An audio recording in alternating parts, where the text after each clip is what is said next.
Coming from the Dave Ramsey School of Finance, would you suggest that an individual eliminate all or majority of personal debt before investing in real estate? Maybe, and that's, I came from the Dave Ramsey School of Thought as well. So when I first started, I had no personal debt and 100 grand. I was very intentional about paying off all my debt when I was like 23 or 24. But, I'm not going to say coached, but I have talked to several people with student loans and whatnot. And I highly recommend that they go ahead and start investing rather than pay off their loans. And I think it really comes down to the interest rate and the payment, right? So, like, let's say you have $50,000 worth of student debt and it's at 5%, and your payment is, I don't know, $50 per month. Then if you had $50,000 in your bank account, would spending it to save $50 per month be the appropriate thing to do? Probably not, because if you invest that with a local real estate investor at like a 10%, 12% interest only, then that same money, that $50,000, would make you $500 per month. So in that case, it makes more sense for you to do an investment, given the ability to have a lump sum of $50,000, and invest it, and then use some of the proceeds from your investment, the interest only payment, to pay off the student loan debt, right? So now on your balance sheet, you're gonna even those out. So technically your net worth is zero. If you've got $50,000 in student debt, a lump sum of $50,000 that you now invested in a promissory note or a first position mortgage, and your income offsets your income from the promissory note, offsets the amount that your student loan payment is, right? Like, that is the appropriate way to do it, in my opinion. So if real estate helps you do that, then I think that's the right answer. Now, if you've got like a 22% credit card with 5 grand on it, you're going to be hard pressed to make greater than 22% with 5 grand. So in that circumstance, I think it makes most sense to pay off that credit card debt. Now, even if your credit card is at like 5%, but you have so totally wholehearted bought into the Dave Ramsey school of thought of debt is the devil and all of it is evil, and you have a difficult time sleeping because of that, then it is 100% in your best interest to go ahead and pay that off, regardless of what the math on that like interest game is, right? Because nothing is worth your quality of life or your ability to sleep through the night, right? You should protect that at all costs, because as soon as you sacrifice that, you immediately become a less of a quality person.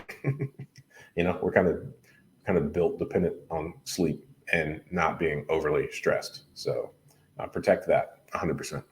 I would say that when I bought my first property, I had every intention of doing so on a pure cash basis. I had no interest in taking out loans on properties.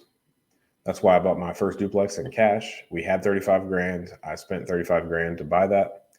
It was rented for about $1,000 per month. However, I had a bad property management company. That company nickel and dimed us, even though it was bringing in $1,000 per month. I would say at the end of the month, on average, I would get about $150 to $300, never as much as I should have or would have expected to. Now, the second deal that I ever purchased, I did so for $28,000. It was a recently renovated home. It needed no work. It had no deferred maintenance.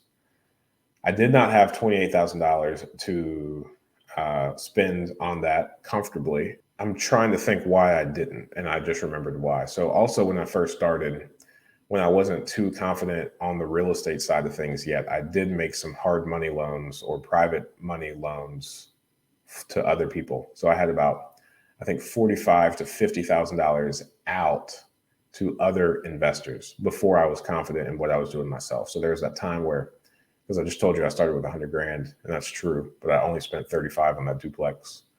That's where the rest of my cash was. I kind of forgot about that stage of my investing career.